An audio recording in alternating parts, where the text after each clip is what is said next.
Assalamualaikum warahmatullahi wabarakatuh. Pada video kali ini, saya akan menjelaskan mengenai materi sintesis protein. Sintesis protein adalah proses penyusunan asam amino. Asam amino berdasarkan kode genetik yang terdapat pada DNA, yaitu berupa urutan basa nitrogen. Urutan basa nitrogen inilah yang digunakan sebagai acuan untuk menghasilkan suatu protein atau polipeptida.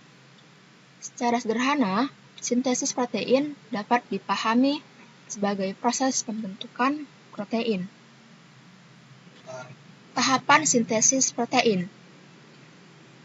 Tahapan sintesis protein melalui dua tahapan, yaitu transkripsi dan translasi.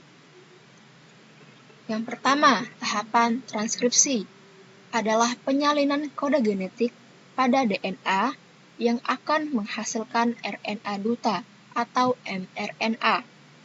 Proses ini terjadi di dalam nukleus atau inti sel, melibatkan enzim RNA polimerase dan terjadi melalui 3 tahapan, yaitu inisiasi, elongasi, dan terminasi.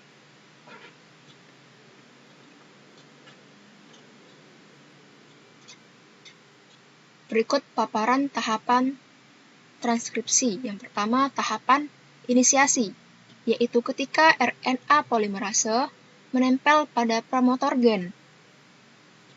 Seperti yang kita ketahui, gen memiliki titik awal dan titik akhir. Titik awal disebut promoter dan titik akhir disebut terminator. Jadi, dengan menempelnya RNA polimerase pada promotor gen ini akan menyebabkan untaian DNA terbuka. Kemudian masuk ke tahap selanjutnya, yaitu tahap elongasi.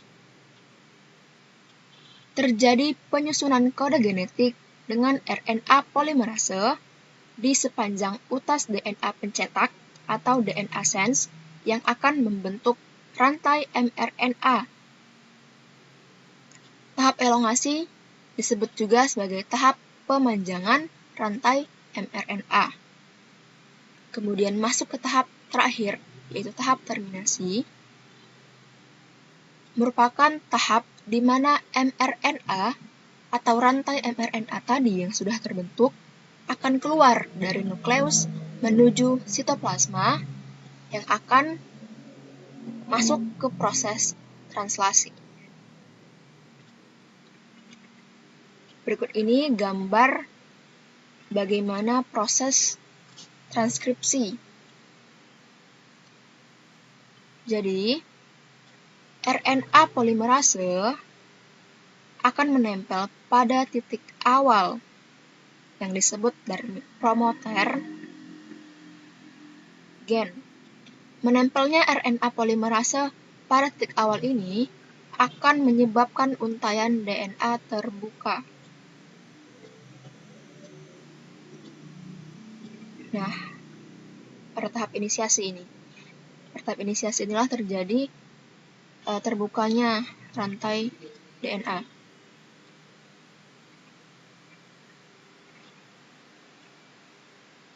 Karena terbukanya rantai DNA, maka basa nitrogen yang terdapat di dalam DNA tersebut akan bebas hingga memungkinkan terjadi tahap selanjutnya, yaitu penerjemahan kode genetik si basa nitrogen itu oleh RNA polimerase.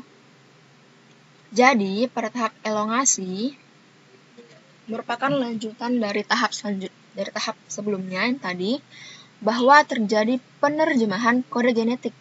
Jadi, penerjemahan kode genetik basa nitrogen oleh RNA polimerase akan menghasilkan mRNA.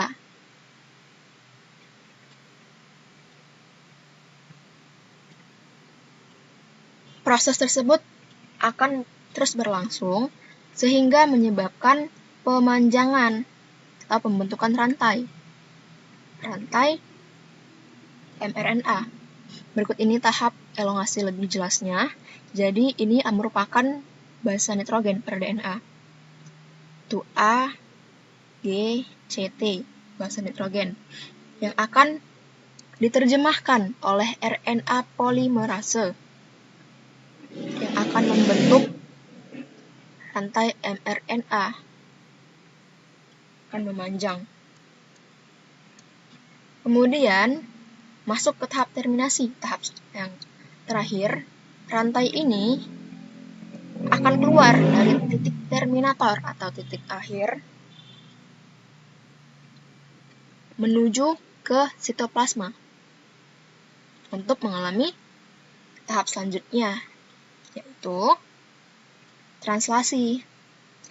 Jadi translasi adalah penerjemahan kode genetik mRNA oleh tRNA ke dalam urutan asam amino. Jadi perbedaan translasi dengan transkripsi yaitu pada transkripsi yang diterjemahkan adalah si urutan basa nitrogen, hasilnya mRNA. Sedangkan pada tahap translasi yang diterjemahkan adalah mRNA yang tadi hasil transkripsi, hasilnya asam amino polipeptida. Proses ini terjadi di dalam sitoplasma dengan bantuan ribosom. Terjadi melalui 3 tahapan, sama seperti transkripsi yang tadi, inisiasi, elongasi, dan terminasi. Tahap pertama, inisiasi.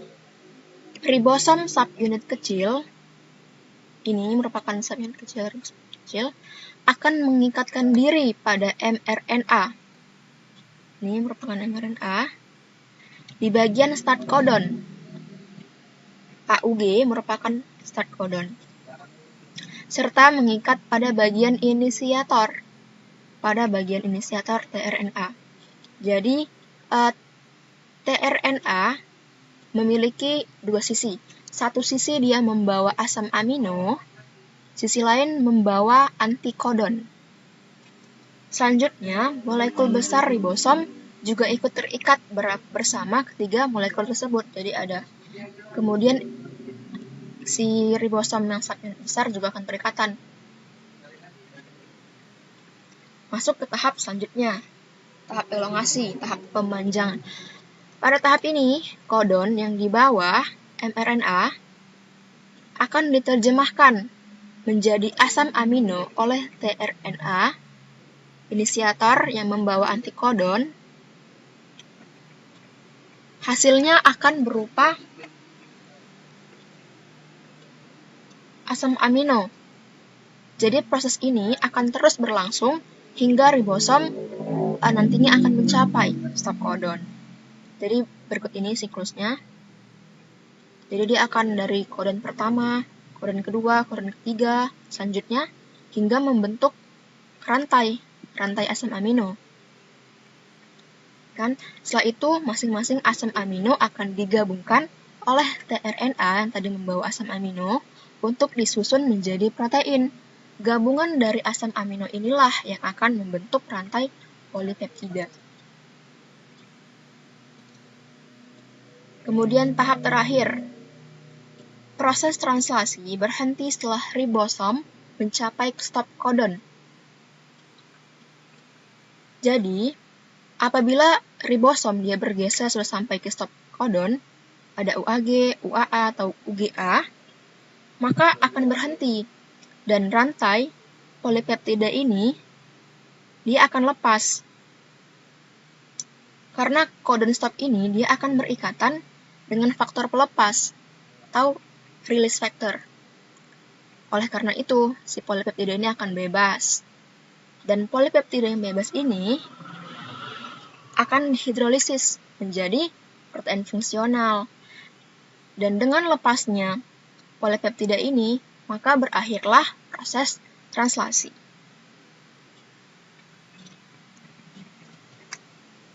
Nah, ini merupakan ringkasan dari sintesis protein. Jadi, sintesis protein memiliki 2 tahap. Tahap pertama yaitu tahapan transkripsi, yaitu tahapan penerjemahan urutan basa nitrogen pada DNA yang akan menghasilkan mRNA. transkripsi terjadi di nukleus. mRNA yang sudah dihasilkan pada tahap transkripsi ini akan keluar dari nukleus menuju sitoplasma untuk mengalami translasi. Translasi yaitu penerjemahan mRNA dengan bantuan ribosom untuk menghasilkan polipeptida. Bahan atau enzim lain, bahan atau zat lain yang membantu untuk pembentukan polipeptida ini yaitu tRNA. Jadi tRNA inilah yang akan membawa asam amino sehingga terbentuklah gabungan asam amino atau polipeptida. Demikianlah video penjabaran saya mengenai materi sintesis protein. Semoga apa yang saya sampaikan dapat dipahami oleh teman-teman semua, dan jika ada yang kurang atau saya salah, saya mohon maaf. Semoga videonya bermanfaat. Wassalamualaikum warahmatullahi wabarakatuh.